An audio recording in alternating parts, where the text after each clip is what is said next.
POZ Awards is that we also get to give you some of the history, because we can't really appreciate where we are right now without knowing where we came from. And this next award is really, really important and I think overdue. So at this time, to present that award, could I please have Matthew Jocelyn, Jocelyn to the stage.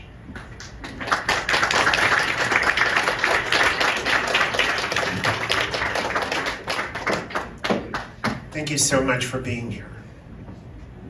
Thank you, Jade.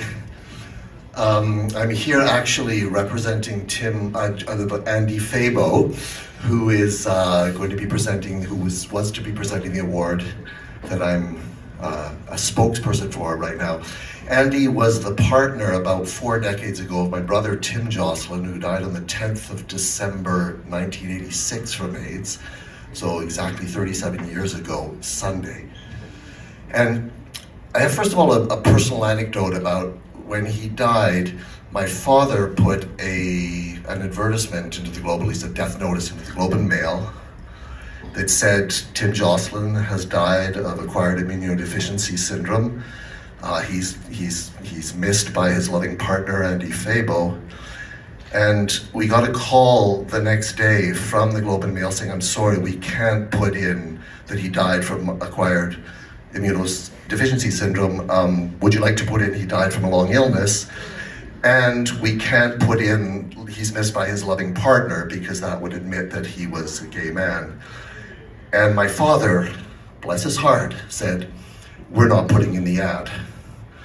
And the following day, the Globe and Mail got back to us, and they'd obviously had an editorial meeting, and they decided to put in that Tim Jocelyn had died of acquired immunodeficiency syndrome. It was the first time in a Canadian newspaper that that word had appeared in a death notice for an individual.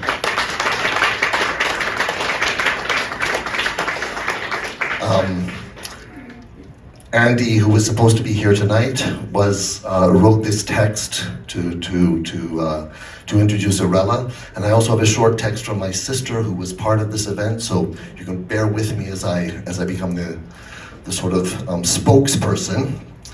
So Andy has written to you, the confusion, uncertainty, and fears at the start of the current COVID pandemic offer some insight into what we experienced in the first decade of AIDS. One thing that distinguished AIDS from COVID was that AIDS was identified with more marginalized communities, the LGBTQ community, the Haitian community, etc. Governments largely disregarded it for that reason, and it was up to activists to keep the crisis in the public eye. A gay man like myself lived the early 1980s with a quietly growing anxiety about a slowly spreading epidemic. Every day, the virus was met with tremendous fear. I woke up every day with dread, hoping it wouldn't affect my own life. The stigma of AIDS was strong.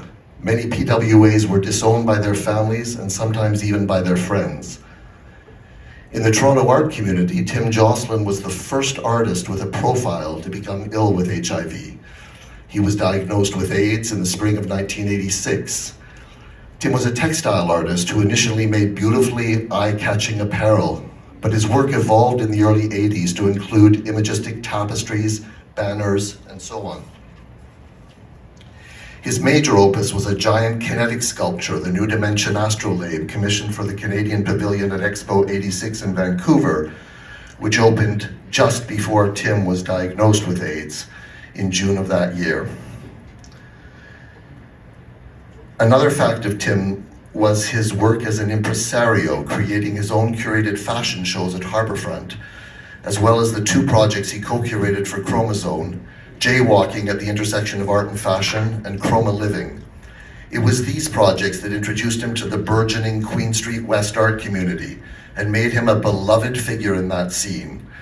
He was able to see the talent and promise in everyone and encourage all in their practices. I met Erella Ganon, Erella Ganon, when she was still a student at OCAD, and she was one of the artists in the monumental Chroma Living show. When you meet Erella, you are instantly struck by her charisma and her social and organizational skills, and the fact that she goes by many names. I knew Erella as Erella Vent. She knows so many people in so many walks of life. This made her the perfect person to organize the Tim Jocelyn benefit in October of 1986 at the Theatre Passe Muraille. It was all quite spontaneous, coming from a groundswell of people wanting to help when it became known that Tim was ill with AIDS. With her contacts and the huge amount of goodwill, she was able to enlist an impressive list of performance artists, as well as sell work by more than 100 visual artists. This list of artists now looks like the collection of an important Canadian museum.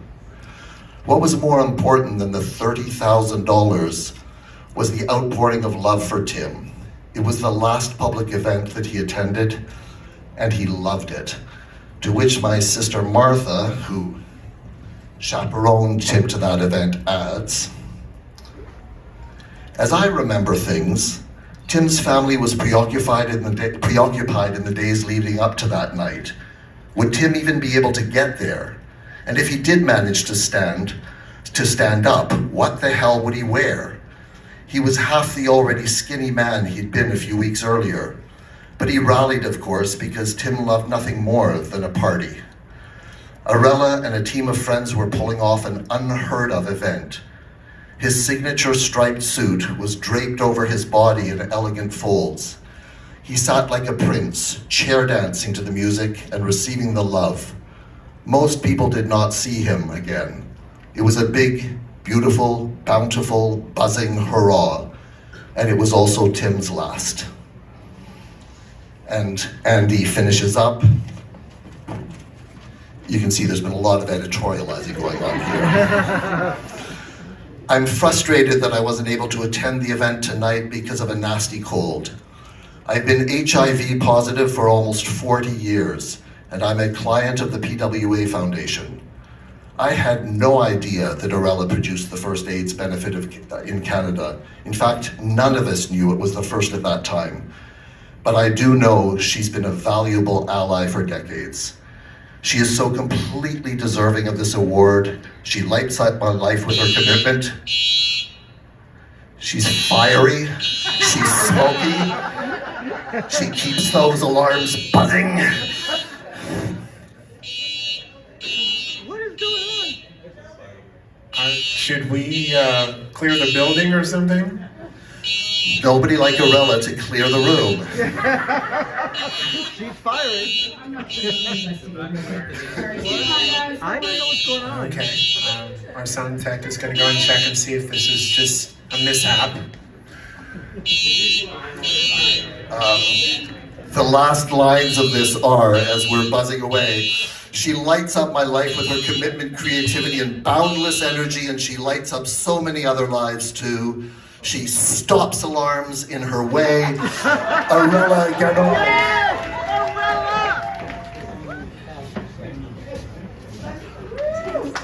Oh! Tim made this. Wow. You know, when we started this, we had no idea that it would become such a big deal. We thought a few people would die of AIDS. Had we known that all our loved ones would go, we wouldn't have believed it. But 2 years before World AIDS Day started, we had our benefit. And I was on, sorry. It's all right. I was on the team that launched Casey House, because my friend Jay Scott from the Globe and Mail was also a part of the team. And sadly, Tim died shortly after we had our Ooga Booga benefit. And we had some of the $31,000 left over. And so Casey House was launched in, I believe, 88. And our benefit was in 86. But we had no idea that it was going to be a big issue forever. Like, we were hoping a cure would be found by now. But anyway, I wanted to say thank you.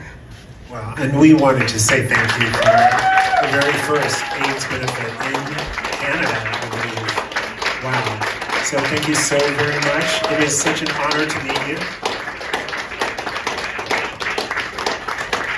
Give it up for Erella.